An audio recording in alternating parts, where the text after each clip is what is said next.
मेरा नाम मीनाक्षी सिंह है गुरुजी, गोरखपुर से आना हुआ है मेरा। एक स्थिति है मेरे परिवार की। मेरे पिताजी बहुत ही सज्जन सीधे पुरुष हैं, 1 रुपए का कभी भी लोभ नहीं किया उन्होंने।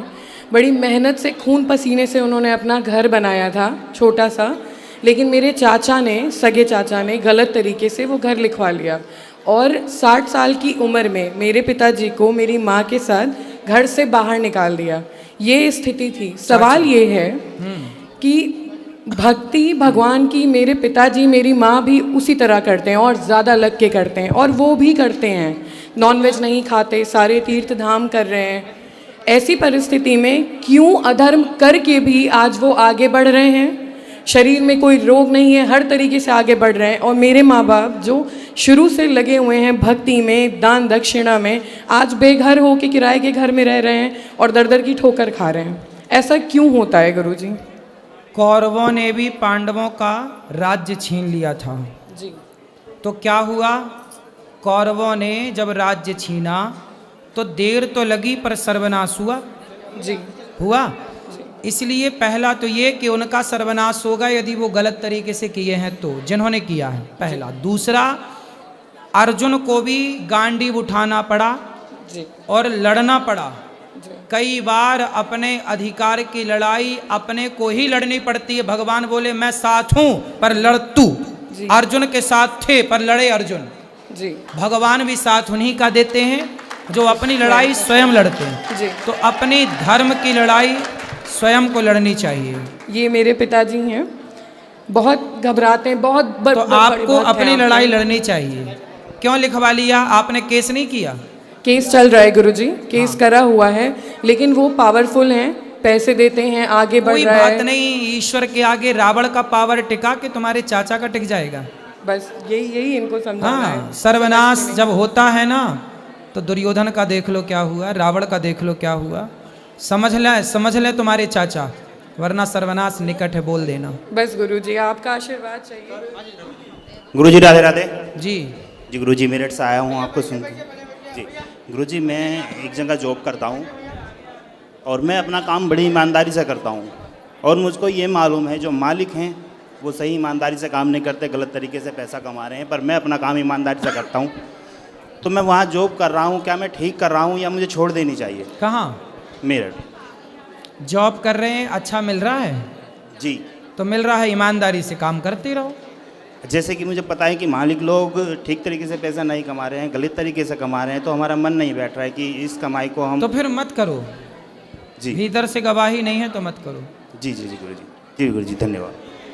ठीक। क्या कह रहे हैं? राधे राधे गुरुजी, जय नारायण जी। गुरुजी, मेरा एक क्वेश्चन है आपसे। जोर से।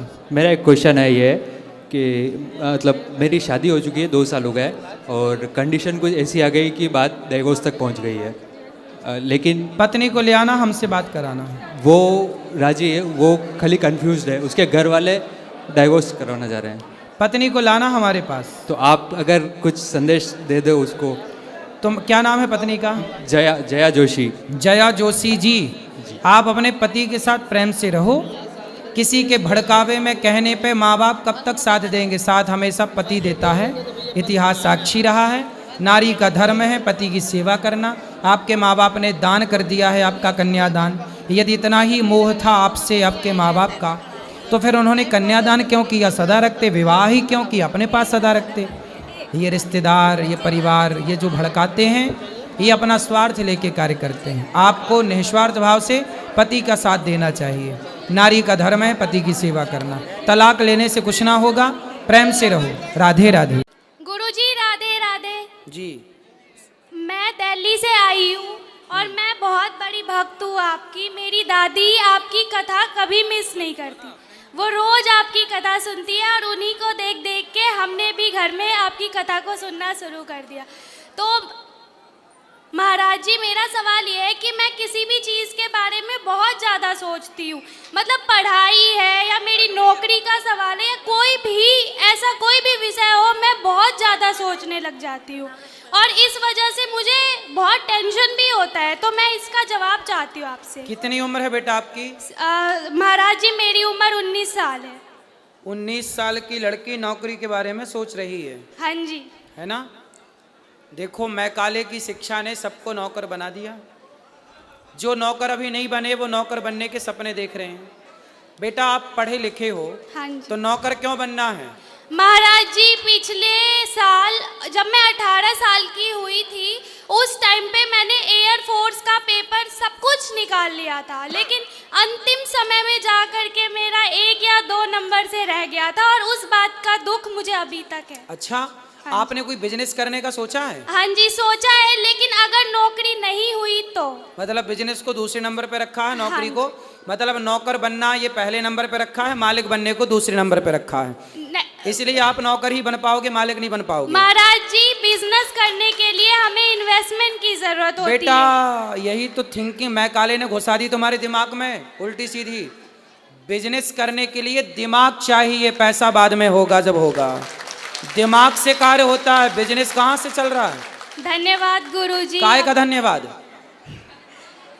किस बात का धन्यवाद बताओ?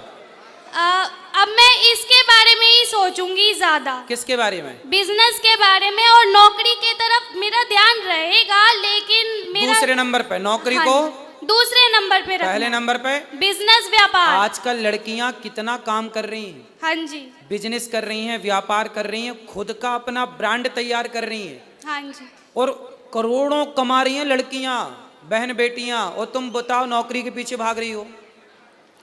नौकर क्यों बनना किसी का? मालिक बनो बिंदास। 10 लोगों को नौकरियां दो, 50 लोगों को नौकरियां दो।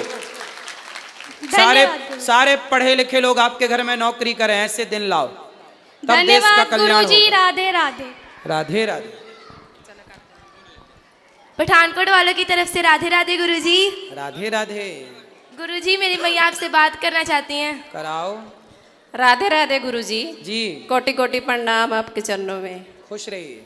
गुरुजी मेरी सहेली ने ना मुझे एक खत दिया है आपके लिए, आप पढ़कर उसको रजनी बहन को राधे राधे बोल देना। क्या दिया है?